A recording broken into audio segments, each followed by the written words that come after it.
The kitchen still smells like him sometimes. I don't know if that's real or if I'm just hoping it is. 41 years of Sunday pot roasts will do something to the walls, I suppose. Paul used to lean against that counter right there, the one by the window, and watch me cook. Never offered to help, just watched, and I used to pretend that annoyed me. I'd give anything to be annoyed by him again. He passed 4 years ago November. Heart attack. He was raking leaves in the backyard, and then he wasn't doing anything at all. The paramedics said it was fast. People keep telling me that like it's a comfort, and I stopped explaining that it isn't. After he died, the house got very quiet. Not peaceful quiet, the other kind. My daughter Denise lived 40 minutes away, over in Fairview. My son Kevin had moved to Portland 2 years before Paul died, a job opportunity, he said, and I understood that, I really did. They were both grown, both had their own lives. I wasn't the kind of mother who expected her children to drop everything and come back. I'd raised them to be independent. I was proud of that. What I wasn't prepared for was how thoroughly they would take me at my word. The first time Denise called asking for money, it was 8 months after the funeral. Her voice was tight and careful in that way it gets when she wants something and knows she shouldn't want it. She said she and Marcus were behind on the mortgage. Just 1 month, she said. Just to get through a rough patch, she'd pay me back. I didn't hesitate. She was my daughter. Paul had left us comfortable, not wealthy, but comfortable. And what was I saving it for? I sent her $2,000 that same afternoon. She didn't pay it back. I told myself she would when she could. 6 months after that, it was Kevin. His hours had been cut at work. Could I help with rent until things picked up? I sent him $1,500. He didn't pay it back either. I told myself the same thing. Here is what I understand now that I did not understand then. I kept sending money because it was the only time they really called. Not texts, calls. Actual phone calls where I could hear their voices for more than 3 minutes. I knew, somewhere underneath all my excuses, that I was paying for those phone calls. I just wasn't ready to look at that directly, so I didn't. By the second year, it had become a kind of routine. Denise would call every couple of months.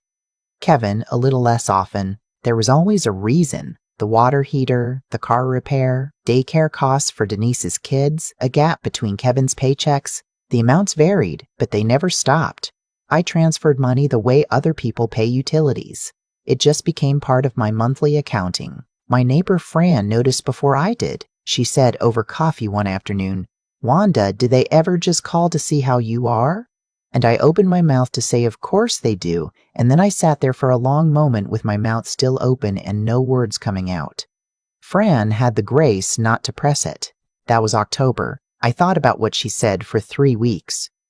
And then Thanksgiving came, and I assumed I would be spending it with Denise and Marcus, and the grandchildren, the way I had the year before. I had already bought a 12-pound turkey. I had made the cranberry sauce from scratch, the real way, not the can, because my granddaughter Lily had asked me to last Easter, had said, "Grandma, yours is the best," and I had held on to those words like something precious. I texted Denise on a Tuesday to ask what time she wanted me over. She didn't answer until Thursday morning. Thanksgiving morning, the text came in at 7:42, and I saw it before I'd even put on my reading glasses, which meant I had to hold the phone at arm's length to read it. We're actually doing our own thing this year. Marcus's family is coming. It's going to be a lot of people, and honestly, it would just be easier. Hope you have a nice day. That was it. Hope you have a nice day. I sat down on the edge of the bed. The turkey was already thawing in the refrigerator. I could smell the cranberry sauce I'd made the night before, that particular smell of orange zest and sugar that I had always associated with family, with noise, with children running through the kitchen.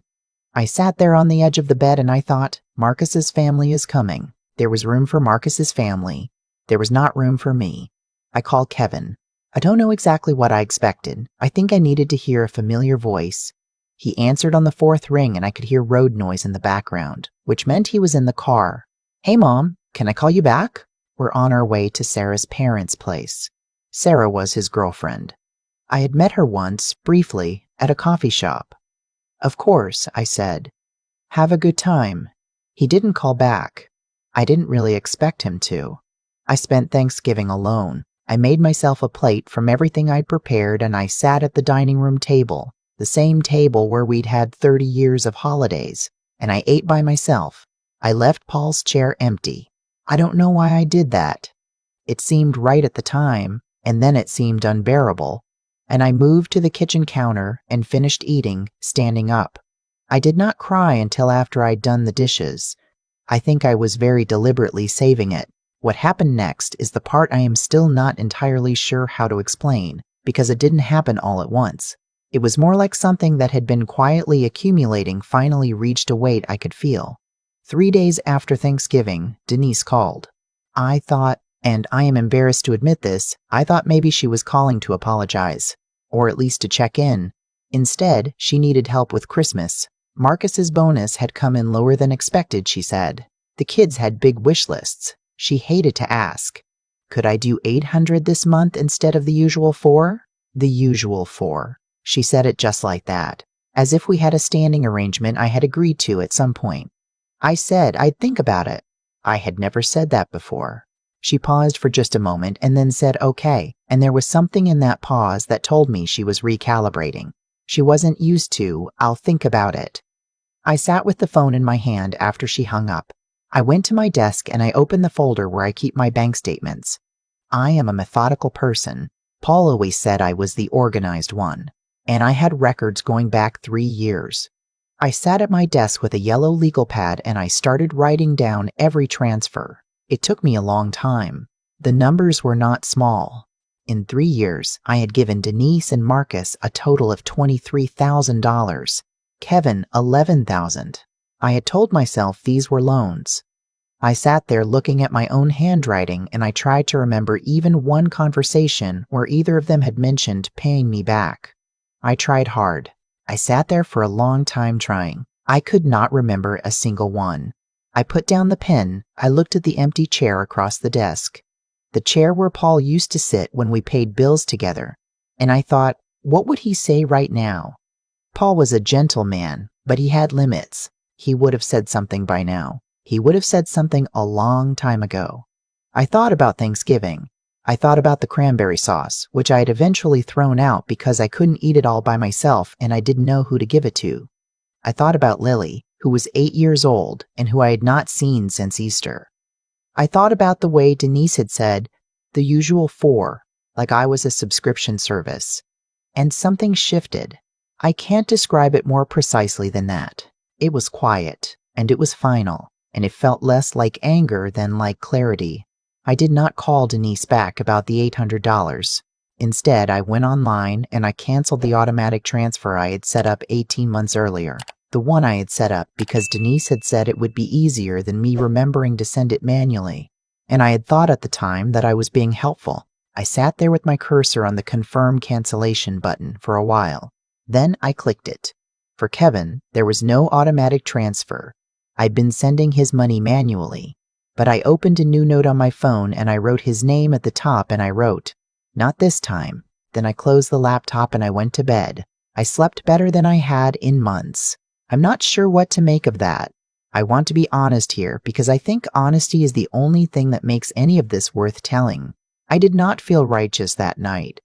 I felt scared. I lay in the dark and I thought about all the ways this could go wrong. What if Denise stopped speaking to me entirely? What if I never saw the grandchildren again? What if this was the thing that broke us past fixing? These were not small fears. I had watched other women lose their children over smaller things. I knew that love and proximity are not the same thing, and that you can do everything right as a mother and still end up eating Thanksgiving dinner alone at your own kitchen counter. I knew that already. I had learned it the hard way, but I also thought they are already treating me like I am not there. I am already alone. Stopping the money isn't going to make me more alone than I already am on a Tuesday afternoon in a house that smells like a man who has been gone for 4 years. I thought that for a long time. Then I went to sleep. The next morning, I got a text from Denise at 9:16. "Hey, did something happen with the transfer? It didn't come through." Not, "How are you?" Not, "I'm sorry about Thanksgiving." The transfer didn't come through.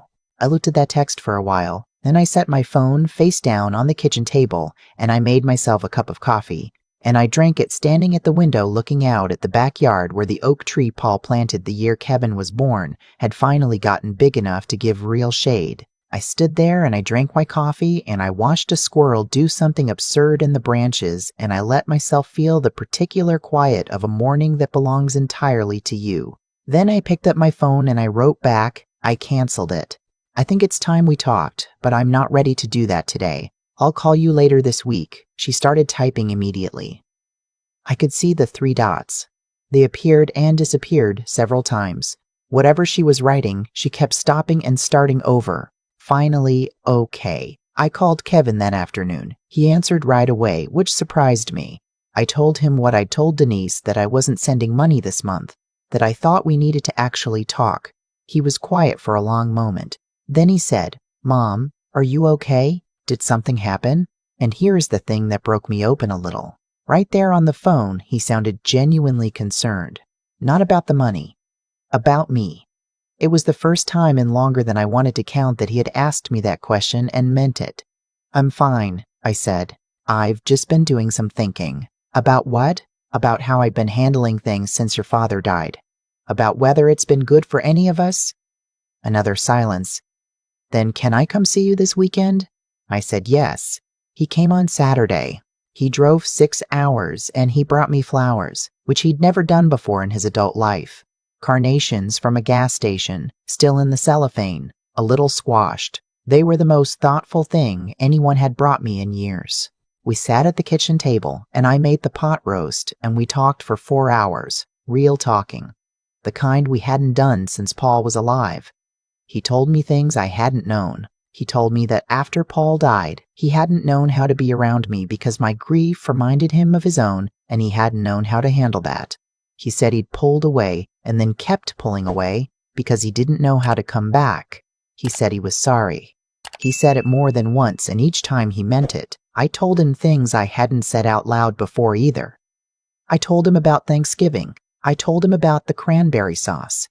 I told him I was lonelier than I'd known how to say. We both cried a little. Not dramatically, just the kind of quiet leaking that happens when you've been holding things for too long. I asked him directly about the money. I asked if he'd thought about paying any of it back. He said yes, he'd thought about it, and he was ashamed that he'd let it go on as long as he had. He said he would start paying me back, a little at a time, and that he understood if I didn't want to send anything more. I told him I wasn't asking for repayment, I wasn't, truly, but that what I needed was to know I mattered to him as a mother, not as a bank account. He said I did. He said that clearly and without hedging. I believed him. I still do. Denise was harder. She called on Sunday, the day after Kevin left. She opened with logistics. Can we sort out the transfer situation? And I told her I wanted to have a real conversation first. She said she didn't understand what I meant. I said I wanted to know how she was. I wanted to know how the kids were. I wanted to know if she'd thought at all about how I spent Thanksgiving. There was a long pause. Then she said, somewhat stiffly, that she hadn't thought it would be a big deal, that I'd seemed fine. I asked her when she'd last asked me if I was fine. Longer pause. She didn't have an answer, and I didn't fill the silence for her. I had spent 4 years filling silences for people who were not paying attention. I waited. She said, I think I've taken you for granted. Those were her exact words, and I want to say them exactly because they mattered. It was not a full accounting. It was not an apology for the whole of what had happened, but it was true, and she said it herself, without me leading her there, and that was worth something. We talked for over an hour. It was uncomfortable the way real conversations often are. There were things she said that stung, and things I said that probably stung her back. But at the end of it, she asked if she could bring the kids over the following Sunday. She said Lily had asked about me, had asked specifically about my cranberry sauce, which made me laugh in a way I hadn't expected. I said yes. Of course I said yes. I made the cranberry sauce. I made it from scratch, with the orange zest, the way I always did. Lily ate 2 servings and asked me to teach her how. I stood at the counter with my 8-year-old granddaughter learning something by heart that I had learned from my own grandmother, and I thought, this is what I was protecting. Not the money, not the principle of the thing. The transfers did not restart. Not the way they were. Denise and I talked about it plainly, eventually, the way adults talk about things when they've decided to stop pretending. She and Marcus were genuinely stretched thin, and I understood that. Life is expensive, and people make mistakes, and sometimes they lean too hard on the people who let them. I didn't want to be unmovable. I just wanted to be a person, not a resource. We worked something out that felt honest to both of us. It wasn't charity, and it wasn't an arrangement. It was family, functioning the way family is supposed to, with reciprocity, with presence, with the understanding that love runs in more than one direction. Kevin calls every Sunday now. It started the week after his visit, and it has not stopped. We talk for 30 minutes, sometimes longer. He tells me about his life, and I tell him about mine, and occasionally we talk about Paul, and neither of us has to pretend that's not still hard. The house is still quiet. I don't think that changes, not entirely, not after you've lost someone who lived in every room with you. But there is a difference between a house that is quiet and a house that is empty, and I am learning to feel that difference. The oak tree in the backyard is getting bigger every year. Paul would have loved that. I'm learning to love it for both of us. I've been thinking about cause and effect a lot lately, not in any grand or philosophical way, just the plain, quiet version of it that you start to see clearly when you get older and you finally stop being afraid to look. What I did for Denise and Kevin for 3 years wasn't wrong because it cost money. It was wrong because I let it cost me something more important than money, and I did it willingly, and I told myself it was love. Maybe part of it was. But part of it was fear dressed up as love, and those two things can look identical from the inside. Here's what I know now. When you keep giving without any expectation of being seen in return, you don't just deplete your bank account. You teach the people you love that you don't require much, that you'll be there regardless, that your presence is guaranteed and your absence is inconsequential. I taught my children that for 3 years, one transfer at a time. I can't be angry at them for learning the lesson I kept repeating. That's the hardest thing I've had to sit with. Not what they did, what I allowed, the courage it took to cancel that transfer. I don't want to make it sound small, because it wasn't small. I lay in the dark that night, genuinely terrified. Mothers are not supposed to have conditions. That's what I'd always believed, or been made to believe. You love without reservation. You give without keeping score. And that's true. In the deep sense, I do love my children without reservation. But loving someone without reservation is not the same as funding their life without conversation.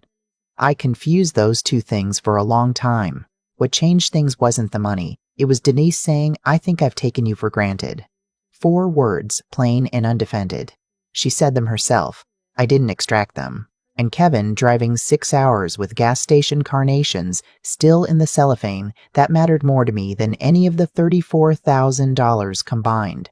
Because those things were chosen, they cost something real. Intelligence, to me, has always meant the ability to look at a situation honestly and revise what you believed when the evidence calls for it. I had to be intelligent enough to look at 3 years of bank statements and see them for what they were. I had to be honest enough to stop calling it generosity when it had become something else. And the strength, the part that came after the fear, that was the part I didn't know I still had.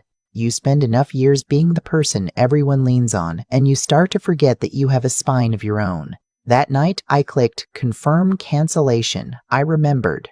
I'm not offering this as advice. Everyone's family is different. Every situation is its own thing. But if any part of this sounds familiar, if you've been sitting in a quiet house wondering when someone will call just to ask how you are, I'll say this. The people who truly love you will still be there when the conditions change. And the ones who weren't really there to begin with will tell you, quickly and clearly, exactly who they were all along. Lily asked me to teach her how to make cranberry sauce. That's what I'm holding on to. That's what was always worth protecting.